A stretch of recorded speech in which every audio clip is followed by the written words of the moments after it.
Most welcome everyone. कैसे हैं आप लोग? स्वस्थ हैं और मस्त हैं, और आशा है कि रसायन विज्ञान पढ़ने में आपको आनंद भी आ रहा होगा। देखो बेटा, आज हम लोग एक बेहतरीन वीडियो के साथ आमने सामने हो रहे हैं। टॉपिक आपका क्या दिख रहा है? आपकी कक्षा 12 की रसायन विज्ञान की किताब में ये पहला चैप्टर होगा। लेकिन आप लोग सोच रहे होंगे कि ये अणुसंख्य गुणधर्म ही क्यों शुरू करें, पहले सॉल्यूशन के बारे में तो नहीं बताए। बेटा, इससे संबंधित जो है वीडियो पहले पढ़ चुके हैं, लेकिन वो कक्षा 11 के नाम से पढ़ा हुआ है। तो आप उसमें जो है विलयन क्या है, विलयन कितने प्रकार के होते हैं, और विलयन की सांद्रता को कितने तरह से व्यक्त करते हैं, भार प्रतिशतता, आयतन प्रतिशतता, प्रतिशत सांद्रता, सांद्रता ग्राम प्रति लीटर में, पीपीएम में सांद्रता, मोलरता, मोलरता, नॉर्मलता, मोल प्रभाज, इसके वीडियो ऑलरेडी पढ़ चुके हैं। लेकिन केवल कक्षा 11 के नाम से पढ़ा है, इसलिए आप लोग नो टेंशन, वो सारे वीडियो आप लोग देख डालिए और आपके लिए सफिशिएंट होगा। उसमें न्यूमेरिकल भी सारे दिए गए हैं, सारे न्यूमेरिकल दिए गए हैं। तो ये जो है क्वालिटेटिव प्रॉपर्टी वाला पार्ट बचा हुआ है, इस पर हम लोगों की बेहतरीन चर्चा चलेगी और प्रयास करेंगे कि 5 वीडियो 6 वीडियो में ये सारी प्रॉपर्टी आपकी आ जाए। क्लियर? तो देखो बेटा, यहाँ पर टॉपिक दिया क्या गया है? अणुसंख्य गुणधर्म, अणुसंख्य गुणधर्म, और इसको अंग्रेजी में क्या कहते हैं? Colligative property, colligative property, right. तो पहले इसको समझ लो, ये किसी द्रव का गुण है। किसका गुण है? द्रव का गुण है, लिक्विड का गुण है, या यूं कहो विलायक का गुण है। तो क्या कहेंगे? किसी द्रव पदार्थ के वे गुण जो विलेय पदार्थ के अणुओं की संख्या से या कणों की संख्या से प्रभावित होते हैं। कितने कण हैं? 10, 20, 25, 50, 100 कितने हैं? इन कणों की संख्या से प्रभावित होता है, न कि उनके गुणों से, न कि उनके गुणों से प्रभावित होता है। ये क्या कहलाएंगे? अणुसंख्य गुणधर्म कहलाएंगे। इसके अंतर्गत 4 गुणों का अध्ययन किया जाता है। पहला है वाष्प दाब, दूसरा है परासरण दाब, और तीसरा क्या है? क्वथनांक उन्नयन, और क्या है? हिमांक अवनमन। ये 4 प्रॉपर्टी का अध्ययन किया जाता है। और देखो बेटा, इससे जो है ऑप्शनल क्वेश्चन आया हुआ है कि ऑप्शनल क्वेश्चन में 4 प्रॉपर्टी दे देगा, कहेगा निम्नलिखित में से अणुसंख्य गुणधर्म कौन सा है? निम्नलिखित में से अणुसंख्य गुणधर्म कौन सा है? तो अगर आप इन चारों के बारे में जान रहे, इनका चारों का नाम जान रहे हैं, तो देख करके नहीं बता देंगे यही है अणुसंख्य गुणधर्म, 1 नंबर ले लिए, है ना? मजा आएगा बेटा, केमिस्ट्री पढ़ने में मजा आएगा, नो डाउट, एकदम लगे रहिए। तो यहाँ पर जरा ध्यान दो, हम लोग किसकी चर्चा कर रहे हैं? अणुसंख्य गुणधर्म की चर्चा कर रहे हैं। तो पहले हम लोग अणुसंख्य गुणधर्म की परिभाषा दे देते हैं। तो क्या कहेंगे? किसी द्रव पदार्थ, किसी द्रव पदार्थ के वे गुण, द्रव पदार्थ के वे गुण जो विलेय के, जो विलेय के,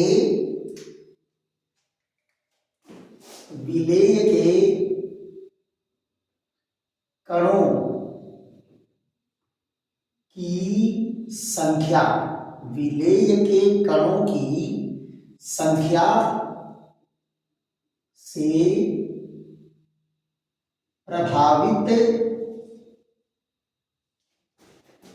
होते हैं, प्रभावित होते हैं, अणुसंख्य गुणधर्म कहलाते हैं।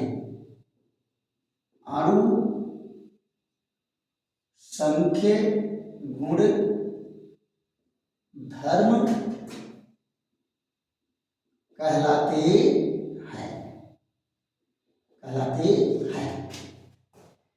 इसके अंतर्गत निम्न गुण आते हैं। देखो बेटा कितना छोटा सा डेफिनेशन है। किसी द्रव पदार्थ के वे गुण जो विलेय के कणों की संख्या से प्रभावित होते हैं अनुसंख्य गुणधर्म कहलाते हैं। है ना?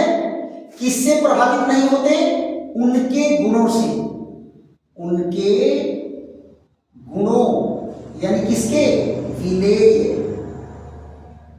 विलेय के गुणों से कोई लेना देना नहीं है। कोई लेना देना नहीं है।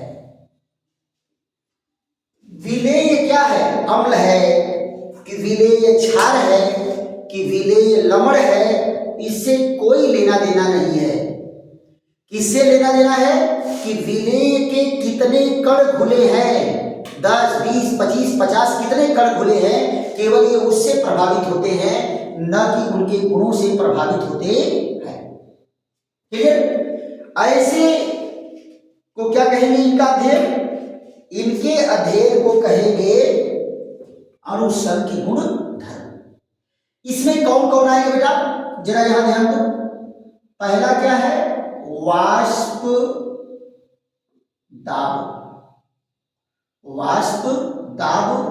इसको क्या कहते हैं बेटा? Vapour pressure.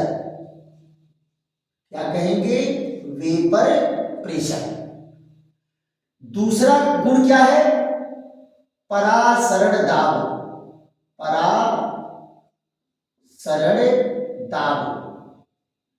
परासरण दाब को क्या कहते हैं बेटा? Osmotic pressure. क्या कहेंगे? Osmotic pressure.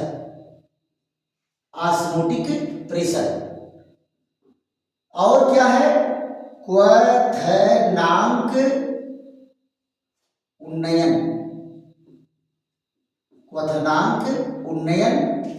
इसको क्या कहते हैं? इसको कहते हैं एलिवेशन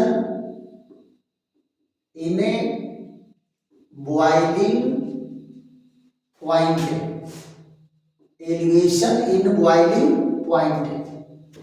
क्लियर? और चौथा क्या है? हिमांक अवनमन।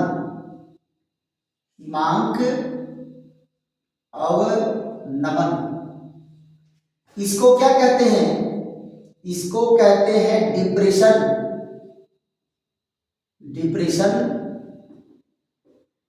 इन फ्रीजिंग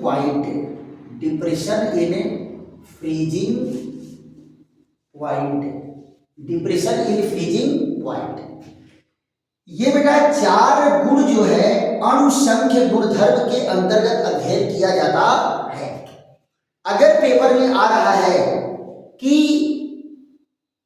अनुसंख्य गुणधर्म से क्या समझते हो, क्या तात्पर्य है, 1 नंबर भी बस इतना ही दे देना है, इससे ज्यादा एक लाइन नहीं लिखना है।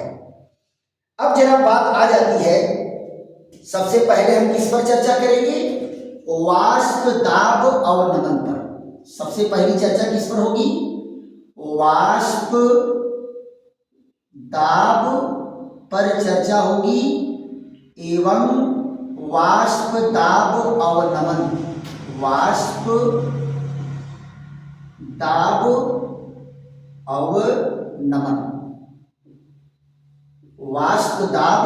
अवनमन। देखो बेटा, इसमें सबसे पहले क्या है? वाष्प दाब। वाष्प दाब को जान लेंगे तब जो है वाष्प दाब अवनमन पर चर्चा होगी। तो सबसे पहले हमारी आपकी चर्चा किस पर है? वेपर प्रेशर पर है। किस पर चर्चा चलेगी? वेपर प्रेशर पर। तो जरा समझो यहाँ पर वेपर प्रेशर की थियरी को ढंग से कि वेपर प्रेशर रियल में होता क्या है और इसका हमारे दैनिक जीवन में क्या प्रभाव पड़ता है। तो यहाँ देखिए क्या कहा गया कि अगर किसी द्रव पदार्थ को किसी पात्र में लिया जाए, ये देखो सबसे आसान द्रव क्या है बेटा, पानी। सबसे आसान द्रव क्या है, पानी है। तो पानी को ले लो, कहां, इस बर्तन में ले लेते हैं, यहां ध्यान दो, एक एक पॉइंट को बेटा एकदम विथ केयर, एकदम ध्यान से देखने की जरूरत है। अब आप जरा देखो, इसमें द्रव भरा हुआ है, क्या भरा है, द्रव भरा है। देखो क्या कहा कि यदि कोई विलायक का अणु यहां है तो इस पर चारों ओर के अणु इस पर आकर्षण बल लगाएंगे, यानी चारों ओर के अणु इसे अपनी ओर खींचने का प्रयास करेंगे। इधर का अणु इसको इधर खींचना चाहेगा, इधर का अणु इधर, ऊपर का ऊपर, नीचे का नीचे, सामने वाला सामने की ओर, पीछे वाला पीछे की ओर खींचने का प्रयास करेगा। क्यों, क्योंकि द्रव के अणुओं के बीच आकर्षण बल तो लगता ही लगता है। क्लियर। अब आप जरा देखो, इधर का आकर्षण बल इधर के द्वारा काउंटर बैलेंस हो गया, जितना बल ये लगाया उतना बल ये लगाया, दोनों बराबर न्यूट्रल हो गया। इधर का आकर्षण बल इधर के द्वारा न्यूट्रल हो गया। सामने वाले का अणु जो आकर्षण बल लगाया, पीछे वाला अणु उदासीन कर दिया, न्यूट्रल कर दिया। यानी इस अणु पर कोई परिणामी आकर्षण या प्रतिकर्षण बल कार्य करने वाला नहीं है। क्लियर। अब देखो, अगर यही अणु द्रव की सतह पर आ जाए, है ना, जब कोई आकर्षण या प्रतिकर्षण बल कार्य नहीं करेगा तो ये अपने आयतन में जहां चाहे वहां घूमे, इसको कोई विरोध नहीं है, फ्री घूमो, नो टेंशन। लेकिन जब ये द्रव का अणु सतह पर आता है तो इसके साथ देखो, इधर के अणुओं का आकर्षण बल इधर के द्वारा बैलेंस, सामने वाले का अणु का आकर्षण बल पीछे वाले के अणु से बैलेंस। लेकिन जो अणु नीचे की ओर आकर्षण बल लगा रहा है, इसको बैलेंस करने के लिए ऊपर कोई अणु नहीं है, कोई अणु नहीं है। तो ये अणु इसको नीचे की ओर खींच रहा है, कहा जा रहा है, चल नीचे। क्यों, क्योंकि ऊपर कोई गॉड फादर नहीं है कि ऊपर खींचे है, काहे विरोध कर रहा है, मेरी ओर आने दे, ऐसा कोई नहीं है। तो ये नीचे के अणु से नीचे की ओर खींच लेते हैं। तो आप देखते हो कि एक गिलास पानी भर के रखते हो तो लंबे समय तक एक गिलास पानी पड़ा रहता है, उसके आयतन में कमी नहीं आती। क्यों, क्योंकि ये नीचे के अणु से नीचे की ओर खींचते हैं, बाहर जाने नहीं देते। लेकिन कुछ अणु ऐसे होते हैं जिनकी गतिज ऊर्जा नीचे की ओर लगने वाले आकर्षण बल से ज्यादा होती है। जितना बल लगा करके नीचे की ओर खींचेंगे उससे ज्यादा गतिज ऊर्जा होती है, उससे ज्यादा गतिज ऊर्जा है। तो ये अणु क्या करेंगे, ये अणु एस्केप कर जाएंगे, सरफेस को तोड़ करके बाहर जाने लगते हैं। और द्रव के अणुओं का सतह छोड़कर बाहर जाना, वायुमंडल में जाना, इसी को कहते हैं वाष्पन। इस प्रक्रिया को क्या कहते हैं बेटा, वाष्पन कहते हैं। क्या कहेंगे, वाष्पन। और वाष्पन क्या है, प्रत्येक ताप पर होता है। वाष्पन क्या है, प्रत्येक ताप पर होता है। आप जरा देखो, वाष्पन प्रत्येक ताप पर होता है। कैसे, एग्जांपल ले लो, जाड़े का मौसम है, पोखरे के किनारे जाओ, हाथ पानी में डालोगे तो हाथ शून्य हो जाएगा, लेकिन उस पोखरे के पानी की सतह से भी भाप बन के उड़ती है। क्लियर। दूसरी चीज, बर्फ की सिल्ली में से भी भाप बन करके उड़ते हुए देखे हो। पानी को गर्म करोगे तो भी भाप बन के उड़ेगा। और वैसे रख दोगे तो भी भाप बन करके उड़ेगा। तो इसका मतलब क्या है कि वाष्पन प्रत्येक ताप पर होता है ना। अब आप जरा ध्यान दो, जो अणु वाष्पित होते हैं क्या वो अंतरिक्ष में चले जाते हैं? वाष्पित होने वाले अणु अंतरिक्ष में चले जाते हैं? नहीं, उनमें द्रव्यमान है तो गुरुत्वाकर्षण बल भी लगेगा। द्रव्यमान है तो गुरुत्वाकर्षण बल भी लगेगा, तो वो बहुत दूर नहीं जा पाएंगे, फिर पृथ्वी उसको अपनी ओर खींचेगी। तो ये बेटा जो अणु वाष्पित हुए हैं ये क्या करते हैं, ये द्रव की सतह के ऊपर एक अदृश्य वाष्प मेघ बना लेते हैं। क्या बना लेते हैं बेटा?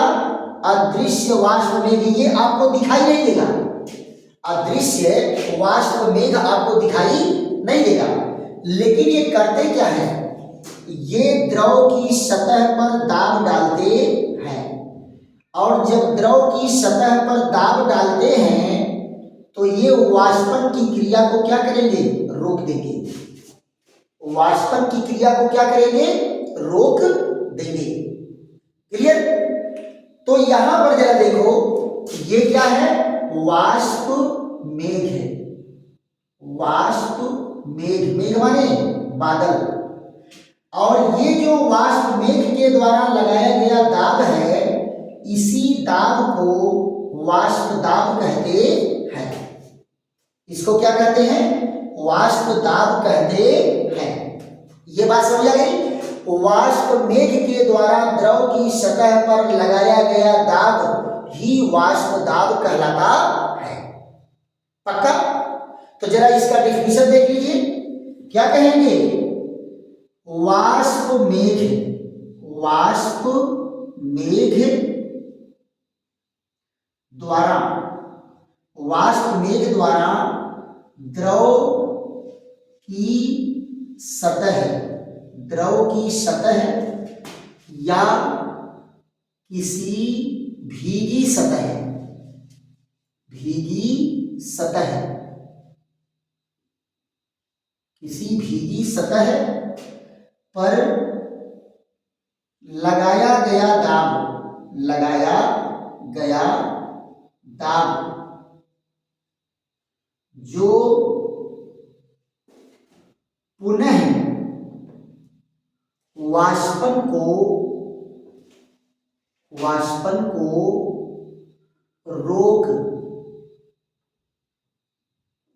रोक देता है, पुनः वाष्पन को रोक देता है, वाष्प दाब कहलाता है, वाष्प दाब कहलाता है। देखो बेटा, यही वाष्प दाब का परिभाषा है। क्या? वाष्प मेघ द्वारा द्रव की सतह पर, द्रव की सतह पर या किसी भीगी सतह पर लगाया गया दाब जो पुनः वाष्पन को रोक देता है। यानी अब ये वाष्पन नहीं होने देगा, पुनः वाष्पन को रोक देता है, वाष्प दाब कहलाता है। क्या कहलाता है? वाष्प दाब कहलाता है। बेटा अगर परीक्षा में आ रहा है तो ये फिगर बना देंगे और ये 2 लाइन का डिफिनीशन दे देंगे, वाष्प दाब आपका हो जाएगा।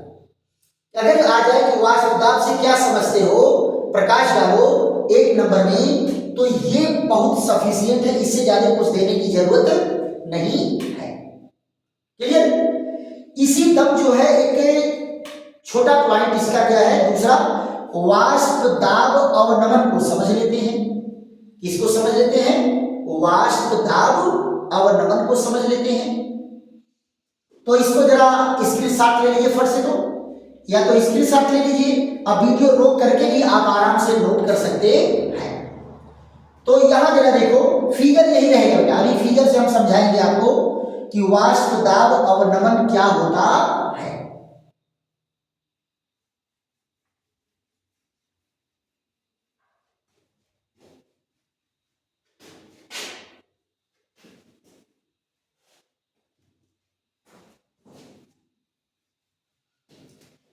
यहां देखिए अगला पॉइंट हमारा क्या है, वाष्प दाब अवनमन। वाष्प दाब अवनमन। अवनमन माने घटना जी, अवनमन माने क्या होता है, घटना, कम होना, है ना। अब जरा ध्यान दो क्या कहा गया कि यदि द्रव पदार्थ में कोई अवाष्पशील विद्युत अनपघट्य पदार्थ घोल दिया जाए। अवाष्पशील माने समझो, अवाष्पशील, अवाष्पशील इसका मतलब क्या है, जो गर्म करने पर वाष्पित न हो, गर्म करने पर वाष्पित न हो। यानी अवाष्पशील कौन होगा, जिसको आप गर्म करेंगे और ये भाप बन के न उड़े तो वो अवाष्पशील है। दूसरा शब्द आता है विद्युत अनपघट्य। विद्युत अनपघट्य, विद्युत अनपघट्य मतलब क्या है, जो घोलने पर धनायन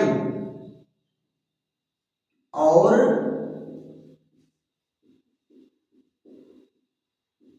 ऋणायन में आयनित न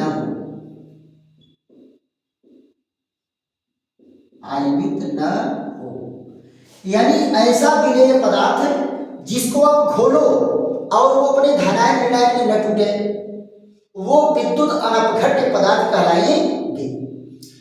तो क्या कहा गया, अवाष्पशील विद्युत अनपघट्य पदार्थ अगर घोल रहे हैं तो, अब जरा देखो इनको घोलेंगे तो ये भी तो इसी में घूमेंगे टहलेंगे। अब मान लो ये मालिक्यूल जो है ललकार के जा रहा है कि अब हम बाहर निकल जाएंगे, और यही आकर के विलेय पदार्थ से टकरा गया। किससे टकरा गया, विलेय के अणु से टकरा गया और अपनी सारी गतिज ऊर्जा को खो दिया। टकरा करके सारी गतिज ऊर्जा खो दिया। अब तो ये भाप बन करके उड़ेंगे नहीं, भाप बन करके नहीं उड़ेंगे। मान लो ये मालिक्यूल है, यो बेचारा चल रहा है कि अभी हम कूद के बाहर निकल जाएंगे, लेकिन ये भी विलेय के अणु से टकरा गए, विलेय के अणु से टकरा गए, इनका भी वाष्पन नहीं होगा।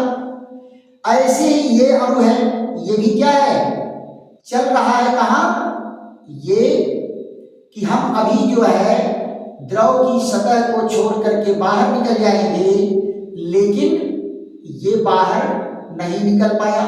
क्यों, क्योंकि ये टकरा करके अपनी गतिज ऊर्जा को क्या करेगा, खो देगा। तो विलेय पदार्थ जब घोले जाते हैं तो ये वाष्पित होने वाले अणुओं को मार्ग में बाधा पैदा करके वाष्पन ही नहीं होने देते, तो कुछ अणुओं के वाष्पन को रोक देंगे। तो यहां क्या होगा, वाष्पन की दर कम हो गई, वाष्प वेग का घनत्व कम हो जाता है, वाष्प वेग का घनत्व कम हो जाता है। और जब इसका घनत्व कम हो जाएगा तो इसके द्वारा लगाया गया दाब भी कम हो जाता है, इसके द्वारा लगाया गया दाब भी क्या होगा, कम हो जाएगा। तो ये जो वाष्प दाब में कमी आती है इसे ही क्या कहते हैं, वाष्प दाब अवनमन। क्या कहेंगे, वाष्प दाब अवनमन। क्लियर। तो जरा इनको डेफिनेशन लिख लीजिए आप लोग। क्या कहेंगे, जब किसी द्रव पदार्थ में, किसी द्रव पदार्थ में अवाष्पशील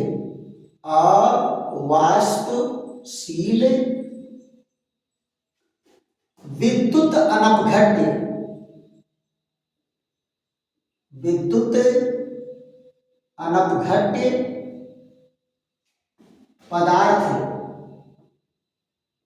अनपघट्य पदार्थ घोला जाता है घोला जाता है, घोला जाता है तो वाष्पन की दर, वाष्पन की दर घट जाती है, वाष्पन की दर घट जाती है, जिससे जिससे वाष्प मेघ का घनत्व, वाष्प मेघ का घनत्व कम हो जाता है, कम हो जाता है, कम हो जाता है, जिससे वाष्प दाब में, वाष्प दाब में कमी आ जाती है, वाष्प दाब में कमी आ जाती है। इसे ही वाष्प दाब अवनमन, वाष्प दाब अवनमन कहते हैं। देखो बेटा कितनी बढ़िया डिफिनीशन इसका है। क्या कहा गया? किसी द्रव पदार्थ में अवाष्पशील विद्युत अनपघट्य पदार्थ घोला जाता है तो वाष्पन की दर घट जाती है, वाष्पन की दर घट जाएगी, जिससे वाष्प मेघ का घनत्व कम हो जाता है, जिससे वाष्प दाब में कमी आ जाती है, वाष्प दाब में कमी आ जाती है। यहाँ बेटा जिससे जिससे दो बार आ गया, जिसके जगह पर और लिख लो। क्या लो? क्यों? क्योंकि जब शब्द दोहराए जाते हैं तो साहित्य की हत्या हो जाती है ना? शब्द दोहराए जाएंगे तो साहित्य की हत्या, तो इसलिए क्या कहेंगे? क्या और लगा दो, और वाष्प दाब में कमी आ जाती है, इसे ही वाष्प दाब अवनमन कहते हैं, वाष्प दाब अवनमन कहते हैं। अब जरा बात को यहां ध्यान दो, यदि शुद्ध द्रव, यदि शुद्ध द्रव का वाष्प दाब PO और विलयन का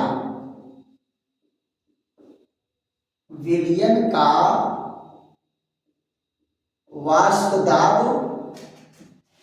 PS हो तो, PS हो तो क्या कहलाएगा बेटा?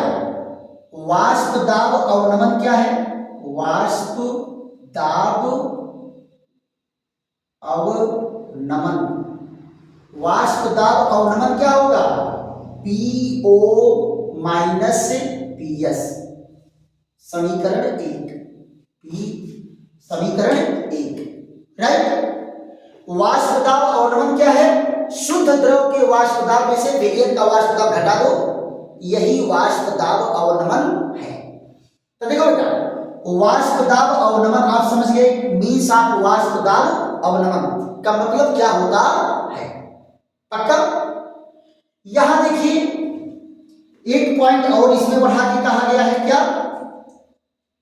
वाष्प दाब अवनमन, वाष्प दाब अवनमन और शुद्ध द्रव का वाष्प दाब के अनुपात को क्या कहेंगे?